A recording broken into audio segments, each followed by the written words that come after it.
الحمد لله نحمده ونستعينه ونستغفره ونؤمن به ونتوكل عليه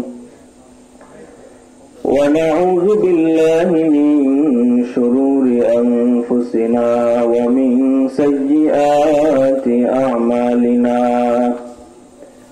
من يهد الله فلا مضل له ومن يضلله فلا هادي له ونشهد أن لا إله إلا الله وحده لا شريك له ونشهد أن محمدا عبده ورسوله أما بعد فأعوذ بالله من الشيطان الرجيم بسم الله الرحمن الرحيم إن الله وملائكته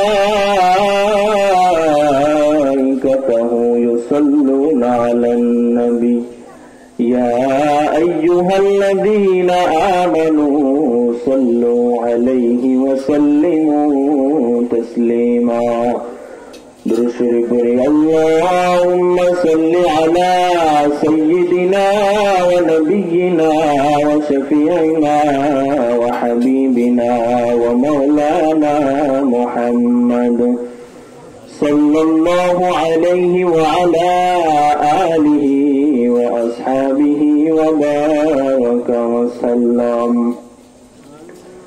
الحمد لله আল্লাহ পাকের দরবারে অসংখ্য অগণিত লাখ কোটি শুকর ও সুজুদ যে মহান রব্বুল আলামিন আমাদেরকে দুনিয়ার সকল প্রকার কাজ থেকে ফারেক করে আল্লাহ পাক রব্বুল আলামিন আমাদেরকে জান্নাতের বাগানে আসার এবং বসার তৌফিক দান করেছেন। এর জন্য সবাই শুকরিয়া আদায় করে বলি আলহামদুলিল্লাহ, আর বলি আলহামদুলিল্লাহ।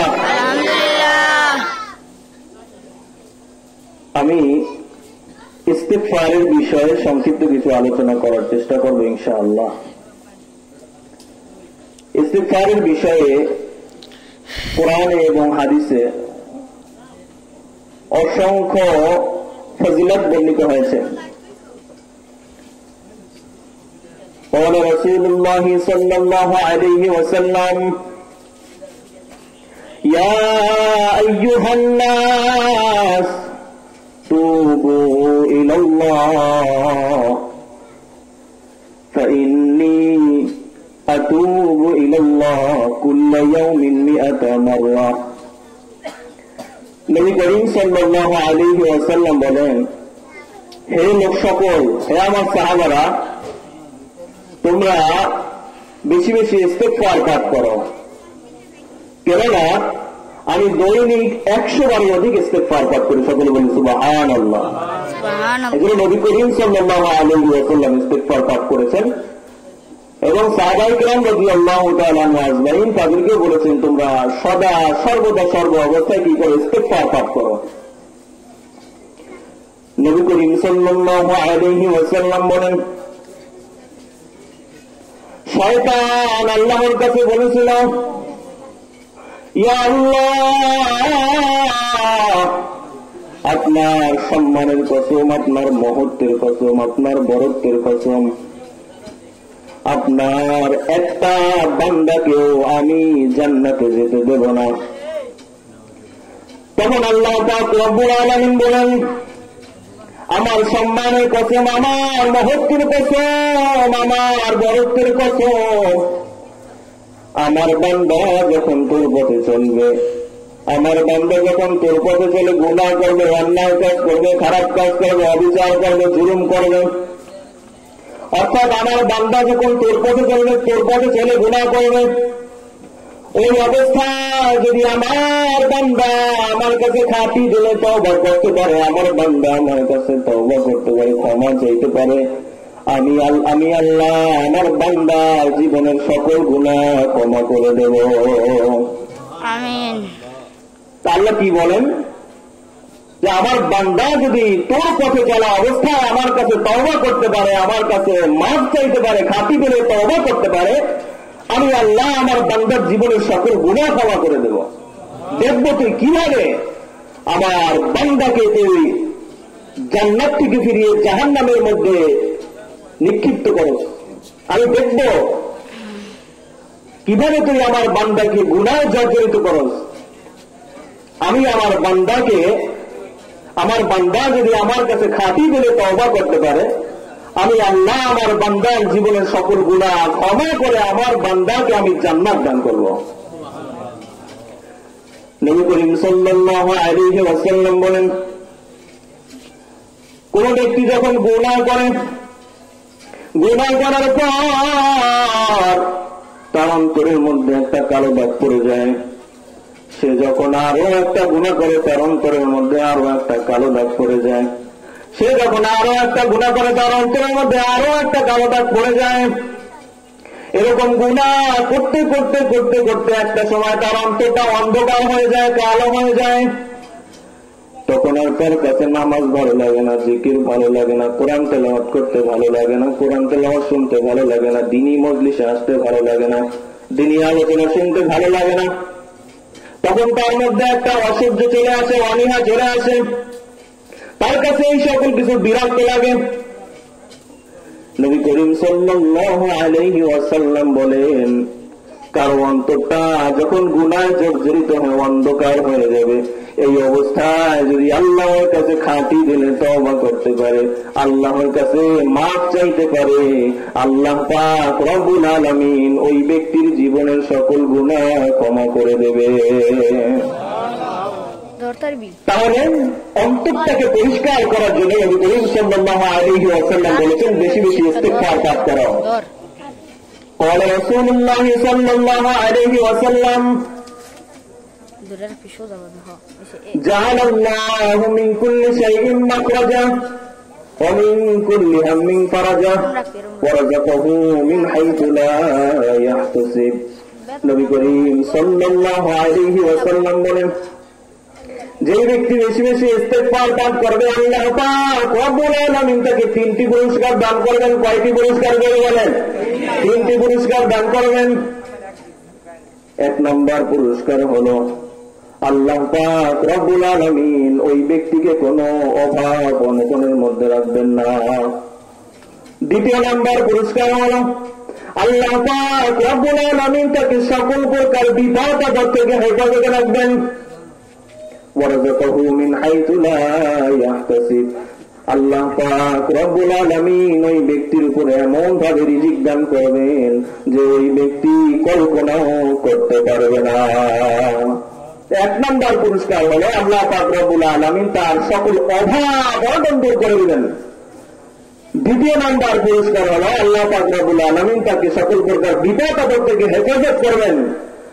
3য় নম্বর পুরস্কার হলো আল্লাহ পাক রব্বুল আলামিন তার উপর এমন ভাবে রিজিক দান করবেন যে ব্যক্তি কল্পনাও করতে পারবে না। একটা ঘটনা আমরা অনেকেই জানি, অনেকেই জানি না। ইমাম আহমদ ইবনে হাম্বল রাহমাতুল্লাহি আলাইহি অনেক বড় একজন ইমাম ছিলেন, অনেক বড় একজন ফকি ছিলেন। ইমাম আহমদ ইবনে হাম্বল রাহমাতুল্লাহি আলাইহি একদিন হাদিস সংগ্রহের জন্য বের হলেন। ইমাম আহমদ ইবনে হাম্বল রাহমাতুল্লাহি আলাইহি পথ দিয়ে হাঁটতেছিলেন। হাঁটতে হাঁটতে হাঁটতে হাঁটতে একটা সময় সন্ধ্যা হয়ে গেল। তিনি মাগরিবের নামাজ আদায় করবেন। কিছু দূর যাওয়ার পর দেখলেন একটা মসজিদ, সেখানে তিনি মাগরিবের নামাজ আদায় করলেন। মাগরিবের নামাজ আদায় করার পর সেখানে তিনি ইশারের নামাজ আদায় করলেন। ইশারের নামাজ আদায় করার পর মসজিদের যিনি খাদেম রয়েছেন, খাদেম সাহেব বললেন, আপনাকে তো আমি আগে কখনো দেখি না, আপনি কোথা থেকে এসেছেন, আপনি এখানে কি করতেছেন? ইমাম আহমদ ইবনে হাম্বল রাহমাতুল্লাহি আলাইহি বললেন, আমি অনেক দূর থেকে এসেছি, এখানে আমি মাগরিবের নামাজ আদায় করেছি, ইশারের নামাজ আদায় করেছি, এখানে আমি আজকে রাতটা যাপন করতে চাই। আগামীকাল ফজরের নামাজের আমি এখানের মুসল্লি। খাদেম সাহেব বললেন, না না, এখানে থাকা যাবে না, মসজিদ থাকা যায় নয়। অনেক জোরাজুরি করলেন। জোরাজুরি করার পর ইমাম আহমদ ইবনে হাম্বল রাহমাতুল্লাহ আলাইহি মসজিদে থাকতে পারলেন না, তাকে বের করে দিলেন। তখন ছিল কনকনে শীত। ইমাম আহমদ ইবনে হাম্বল রাহমাতুল্লাহ আলাইহি রাস্তা দিয়ে হাঁটতেছিলেন। কিছু দূর যাওয়ার পর তিনি একটা বাজার দেখতে পেলেন। সেই বাজারে গিয়ে দেখলেন একটা রুটি বিক্রেতা রুটি বিক্রি করতেছেন।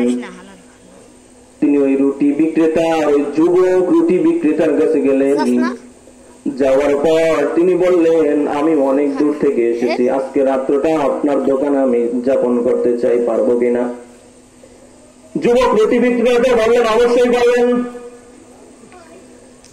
ইমাম আহমদ ইবনে হাম্বল রাহমাতুল্লাহ আলাইহি রুটি বিক্রেতা চুলার পাশে বসেছিলেন। ইমাম আহমদ ইবনে হাম্বল রাহমাতুল্লাহ আলাইহি রুটি বিক্রেতার একটা বিষয় লক্ষ্য করলেন।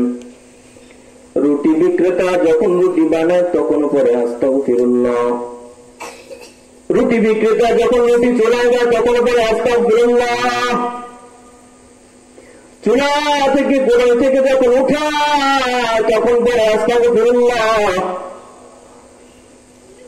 যখন রুটি বিক্রি করে ক্রেতার কাছে দেয় তখন পরে আস্তাগফিরুল্লাহ, ক্রেতার কাছ থেকে যখন টাকা নেয় তখনও পরে আস্তাগফিরুল্লাহ, যখন টাকা বাক্সের মধ্যে রাখে ডায়ের মধ্যে রাখে তখনও পরে আস্তাগফিরুল্লাহ।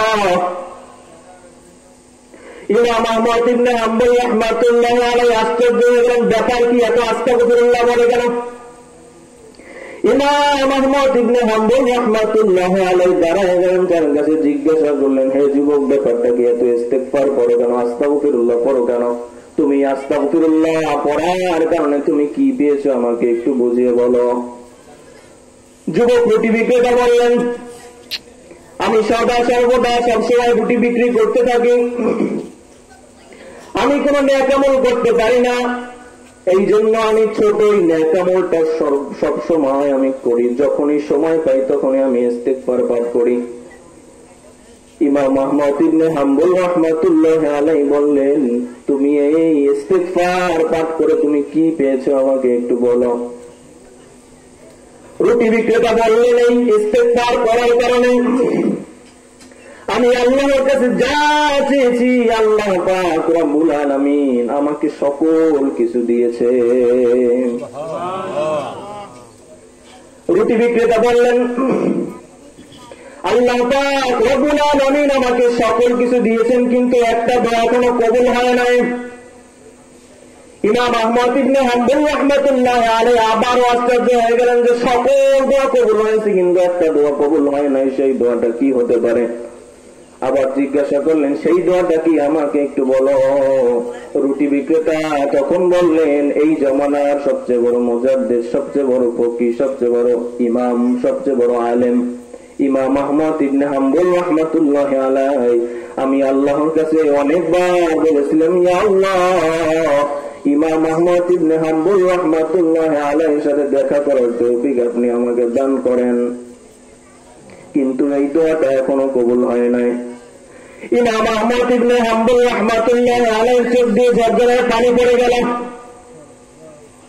ইমাম আহমদ ইবনে হাম্বল রাহমাতুল্লাহ আলাইহি বললেন, আল্লাহ পাক রব্বুল আলামিন তোমার এই দোয়াটা কবুল করে নিয়েছেন।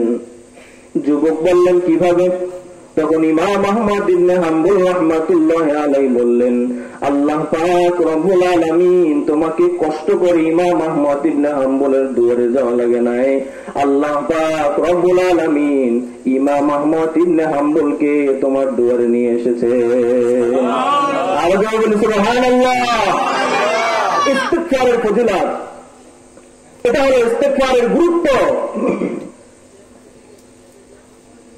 যুবক রুটি বিক্রেতা ইস্তিগফার পাঠ করার কারণে আল্লাহ পাক রব্বুল আলামিনের কাছে তিনি যা চেয়েছেন আল্লাহ পাক রব্বুল আলামিন তাকে তাই দিয়েছেন। এই জন্য বেশি বেশি ইস্তিগফার পাঠ করা।